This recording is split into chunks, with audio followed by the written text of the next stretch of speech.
My research is focused on RNA processing and how it's altered in cancer. During my PhD and postdoc in Cambridge, I discovered that the process that I work on, messenger RNA export from the nucleus, wasn't constitutive as people had originally thought, but it's actually selective. And that's quite important because it showed that a fundamental biological process, namely DNA repair, can actually be regulated by selective messenger RNA export. What we ultimately want to do is we want to work out how RNA is made, how it's processed, how it's exported, and by knowing how that occurs, we can then work out how it's altered in cancer. My association with V started with an introduction by a colleague who indicated that there was this very bright expat Australian who was working in Cambridge who was looking to come back to Australia to continue his research career. V's area is in fact really an evolving and developing area, and so his recruitment to the Peter Mac in Victoria gives us a chance to be really competitive. The Veski Innovation Fellowship is critical for my research.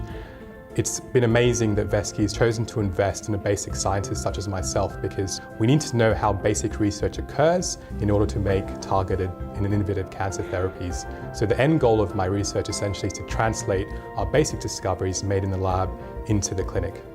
For me, moving overseas from Cambridge to Melbourne has been a massive, massive step, and to have the support of the Victorian government has been incredibly amazing to be able to hit the ground running.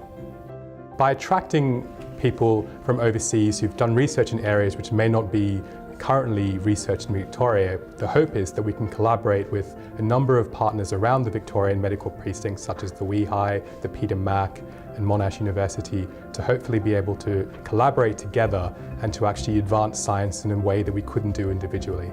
So Victorians might benefit from my research in the future, and this will help the Victorian economy because it will engage industry and potential collaborative partners to take the basic discoveries we've made into targeted cancer therapies. It gives us a different view of how cancer is caused. It gives us an understanding of the very basis of cancer induction and progression, and importantly it gives us some novel targets to look at, and for V, a clear way forward to translate his research. I think the potential is huge in the fact that because we're working on a whole new pathway that hasn't been previously shown to be involved in cancer development, the potential impact is actually massive. Our research has uncovered a new pathway in cancer development. So hopefully by actually understanding the basic biology of how that pathway works, this could hopefully result in new cancer therapies that can actually target this horrible disease.